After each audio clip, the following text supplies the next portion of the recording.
Aquarius, hello there, my beautiful friends. We're going to do your general tarot reading for late January 2023. Thank you so much for joining me today. You know I appreciate each and every single one of you. So let's get right down to business, as always, and start you off with an oracle card here, just so we can dip our toes in the energy and see what's going on for my lovely Aquarians. I hope you're all doing fabulous. It is Aquarius season, my friends. So let's get it going here. Let's see what's going on for you in your season, my guides. Talk to me. And yeah, we're just going to look at this first card real quick, then we'll get into the full tarot reading itself. And at the very end, I'll pull you a bonus card from the Shadowland Tarot, just to see what might be in the shadows or what shadow work you could work towards. So that's always interesting. Let's get this first card out here. What's up with my Aquarians? And while we do, I just want to wish you all a very happy birthday from me to you, because it is Aquarius season, right? So I hope you have a good one, whether it's in a couple days or a couple weeks. Okay, hey, we got our good friend Mr. Bookhead, and I feel like he showed up for you in recent weeks once again. So I've been getting this a lot for a lot of signs this week, where like the oracle cards are like showing up, where spirit might be trying to make you pay attention. But I like this energy. You know, if you watch my readings, Mr. Bookhead is probably one of my favorite oracle cards.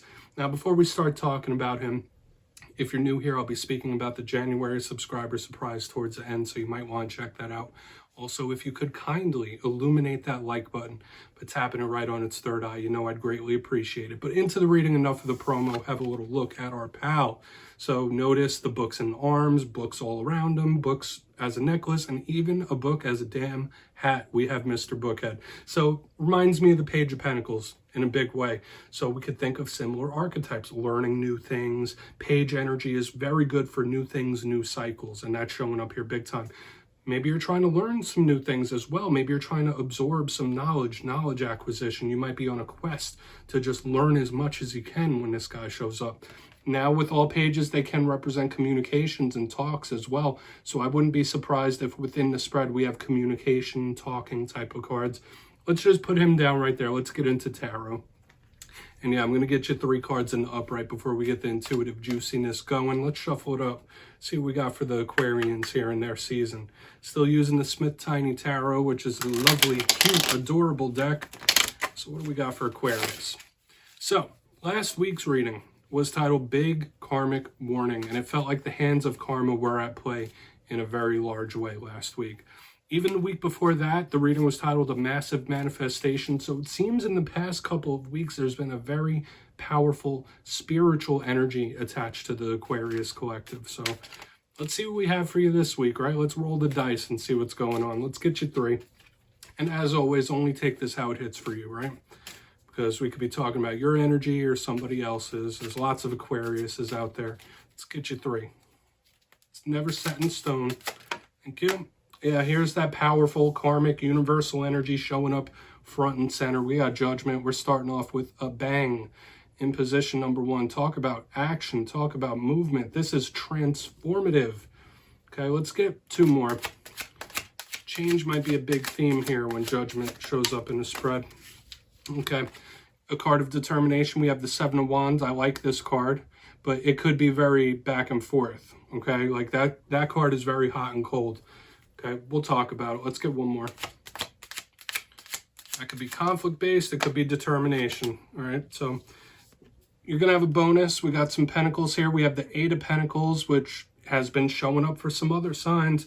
We also have the Queen of Pentacles as a bonus. So interesting. As with every single Aquarius reading I've ever done on this channel, this looks like it's going to be layered. So let's just go through.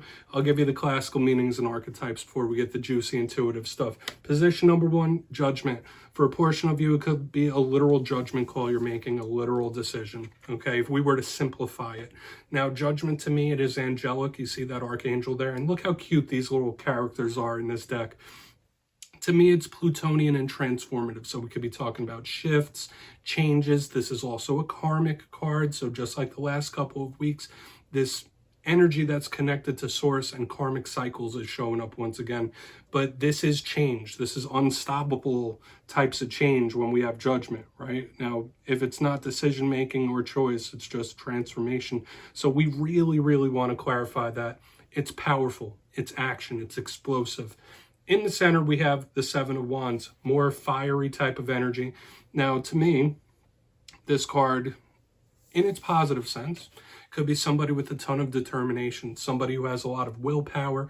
They're going to do what they got to do to achieve what they want. This is a beautiful energy of determination sometimes. However, this could be someone who feels like it's them against the world all the time. Or like, all right, it's always one thing after another after another. Like, I'm tired of the tests. I'm tired of the curveballs. Because when we put the Seven of Wands up next to Judgment and the Eight of Pentacles, like a lot of you might feel like Spirit's just throwing you busy work and chores, like it's always something. All right, so, and it could literally be conflict that you could watch out for. So whether conflict with a person or conflict within oneself, let's just put that down there for now, because like I said, it could be determination, which is good, because right next to it, we have the Eight of Pentacles. So nothing better than starting with a bang, adding determination, than getting that Eight of Pentacles on the back end. Now, I will say this, in all the readings that I've done for today, there's been tons of 8s, there's been tons of 4s. So the whole collective might want to look into the angel numbers 4s and 8. You might be seeing lots of repeating numbers. Spirit might be trying to talk to everybody, really. But the Eight of Pentacles does connect to work. Okay, so our work ethic, what we do for money, work situations could all be at play. Money situations could be at play. But to me, this is a card of dedication. It's a craftsmanship type of card. And when we link it with all the energy we're seeing in here, like starting with a bang, determination, Eight of Pentacles, a lot of you could be very much motivated in this time to like keep something moving, get something going. All right, this is feeling fiery to me. Even though Pentacles are earth, this is very fiery and abundant, because on the back end, we have the Queen of Pentacles. Could be an earth sign, so Capricorn, Virgo, Taurus that you're connected to. Could be a mother figure. I always see the Queen of Pentacles as the Empress light. So this is the energy of blessings, abundance, just feeling firm and sturdy on your feet. But for some of you, Spirit could just be highlighting a mother figure or an earth sign. It could be as simple as that. But if we're looking at the way this whole reading plays out, like, there could be something really good coming down the pipeline for a lot of the Aquarius collective. So let's just put those cards right there. Let's dive deeper on all of it. Let's jump in and clarify. All right, let's one good shuffle here. What's going on with Aquarius? And yes, my friends, this is where I go intuitive with the message, which means I just tell you how it feels to me. So feel free to do further research or rely on your base knowledge of tarot, because as you know, every single reading is about the reader's interpretation, and I'm just giving you mine. Let's see what's up with Judgment. And as always, if you're a reader yourself or you're just learning how to read, that's why this box is here. Please play along. If you're feeling any messages you want to give to the Aquarians, you can drop it down in the comments. I don't mind. And they're usually so nice. So let's go in on Judgment. What's going on with Judgment here for the Aquarians, please? Thank you. Seven of Cups, yeah. And there could be something where the final result has not been decided yet. Okay, we have the Seven of Cups in the upright underneath Judgment. So a lot of you, yeah, this might be like picking, choosing, thinking, planning. Of course, that could be it for a lot of you. Trying to decide, being indecisive, trying to predict all the ways something could go. But I feel like for a lot of you, certain things you might be going through, the final result has yet to be set in stone. Okay, so this is something that's a little unpredictable, something that could be a little surprising. We'll see how it goes when we make our way through, because the Seven of Cups is usually a card of options, right? And look how, like, even though it's a water card, look how airy and fluffy these cards look together. So there is something that might not be decided, like the final result might not be decided in this. So we'll see how it plays out. A lot of you might just be motivated to make your own final result. Like, I'm not just leaving it in Spirit's hands. I'm not just leaving it in someone else's hands. I'm going to get what I want. I'm going to work for it. Okay, let's just see how it plays out. And once again, I need to say this. The energy of change, the energy of transformation is coming through in a powerful and massive way. Let's go in on the Seven of Wands. We'll see if this change energy continues. So why is that Seven of Wands here? Very interesting, my friends. Some of you might feel like you have the world at your fingertips, right? That would be a good thing. Hey, we got our good friend, the King of Cups, a.k.a. Kyle of Cups himself without a beard, but he looks adorable there, right? So this could represent a water sign. Like maybe some of you are trying to work through something with a water sign. Hopefully this isn't like an emotional conflict of some sort where you're feeling of two minds about something. A lot of you might feel like you've been through the ringer lately. I feel like that intuitively. Like, even though we've had some good readings, some positive readings, a lot of the Aquarians might feel like, damn, like, it's been a rough couple months, or it's been a rough couple weeks. Like emotionally, you may feel like you've been through the ringer. However, I still see strength of character here. For others of you, please watch out. If this isn't like an emotional warning or emotional conflict, this could be spirit trying to like warn you about a romantic connection, of course. Whether you're trying to like work through it, see it through. The cards aren't bad for that. There might be some sort of romantic connection you're wanting to work on or work through the ups and downs. But just know there might be someone you're connected to emotionally where you might not be seeing eye to eye about something. So we'll see how the rest of this plays out. We're getting so many messages. And I mean, that's very common with Aquarius readings. But overall, I feel like this is good. Let's go in on that Eight of Pentacles. Then we'll do a quick recap before we get into the Shadow card. Because I do feel like the final result isn't written just yet. Let's see what's up with that Eight of Pentacles. So why is it here? Okay. Magician, yeah. And it needs to be that perfect blend. This feels beautiful. We have the Magician in the upright underneath this Eight of Pentacles. And when I always say in a lot of readings, if you watch various of my readings every week, you know I always say when it comes to manifesting, when it comes to creating, it's extremely important to meet spirit halfway, meet the universe halfway. And no combination of cards epitomize that like the Eight of Pentacles clarified by the Magician in the upright, right? It's about visualizing, knowing, creating what you want, the result you want, the end result, and working towards it purposefully. Like it's that perfect blend. I'm really loving this. For a lot of you, this could be something paying off for you in a big, big way. Okay, like with the Eight of Pentacles and the Magicians, like, all right, you manifested it, you worked hard for it. We got the Queen of Pentacles on the back end. This is like huge blessing type of energy, okay? And it's done in the perfect way, right? Like some hard work with some of that magic thrown in, right? This is beautiful, especially when 2 weeks ago we had the manifestation.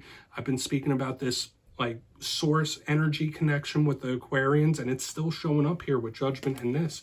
So a lot of you could have some sort of really nice payoff or big reward in store for you. This feels good. You just got to keep trucking. You just got to keep moving. Regardless of any of the little hiccups we got going on here, Aquarius, this is beneficial and it looks good. This is an energy I would claim. Now, let's just go through and do a quick recap before we get into the Shadow card, because, yeah, it was a little bit of a mixed bag this week. But in position number one, we have Judgment with the Seven of Cups. This could be a little indecisiveness, trying to decide, think about something, predict how something's going to go. That could absolutely be it. In the mind a little bit. I feel like intuitively this was Spirit saying like the end result of something, the final result of something is still unknown. There's a bit of surprise in store here, especially with how the rest of this plays out. And also change. A lot of you might feel like you have the world at your fingertips, or something could just go any sort of which way. In the center, we have the Seven of Wands with the King of Cups in the upright. I was getting several things here. A lot of you might feel like recently you've been through the ringer. Like there's been a lot of things happening emotionally. You might just be a little bit tired. For a portion of you, this could be you like really wanting to see something through with somebody or something, like work hard, work towards it. But beware, this could be a conflict, whether an inner conflict of emotion or someone you have an emotional connection with. On the back end, though, this was the most beautiful way to end the reading. The Eight of Pentacles with the Magician in the upright, that perfect blend of what we need to create the life that we want. So this feels like a huge payoff here with the hard work, with the magic, the manifestation. You mix it all together, and that's a recipe for blessings. So this feels really good, Aquarius. There's still a lot of powerful energy, source energy at your fingertips, and I would harness it if possible. But I'm not going to give tips on that right now, but please take a screenshot. This is a beautiful spread. Let's get you one Shadow card. Lots of rewards and blessings in store. This is really nice. But let's get you one Shadow card. What's up, my friends? Let's just put a nice cherry on top of this reading for you. So, still using the Shadowland Tarot for this portion. And anything that comes up in the shadows, it could be old, it could be new, or even something incoming. So let's see what's in the shadows for you. Been getting some interesting shadow cards for a lot of the signs this week. There we go. So we have the Five of Cups, sad, depression. Some of you might like struggle, like when you get sad, you stay sad for a long time, or you might struggle with depression issues. I mean, and that's a common thing. Most human beings struggle through these different steps of emotion. But the Five of Cups in the shadows, it could be a little bit dark, right? This could be you being sad about something for an extended period of time. Even if you're not showing it on the outside, there might be something within you that is still a little unresolved with the Five of Cups. There's an inherent sadness here, whether it's you or someone else, right? Because this could be spirit saying like, hey, that person that you're connected to, on the inside, this is how they're feeling, this Five of Cups. But these energies can be healed and worked through with time, but there's just this little sadness that's lingering here. This little sadness, regardless of how good or bad things are going at the time, I feel like this is greater. So some of you might feel like something or someone's missing from your life. Only take it if it hits, of course, but I'm not going to blab on too much more about that. You know what the River of Tears is about. So Aquarius, that's what I have for you this week, my friends. Don't click away just yet. I'm going to give you the details of the January subscriber surprise. For the January subscriber surprise, I'm giving away 2 copies of the beautiful, adorable Smith Tiny Tarot. This is the deck I used in this week's readings. So if you'd like to get your hands on this, it's 2 simple things. As always, my friends, first, you must be subscribed, which I'm sure you already are. And second, let me know down in the comments which one of the cards from this week's readings you thought was most adorable. Which one do you like the best? You'll be entered to win, and at the end of the month, I'll announce the winners in my community tab at random. As always, my friends, much love to you, and I'll see you next time.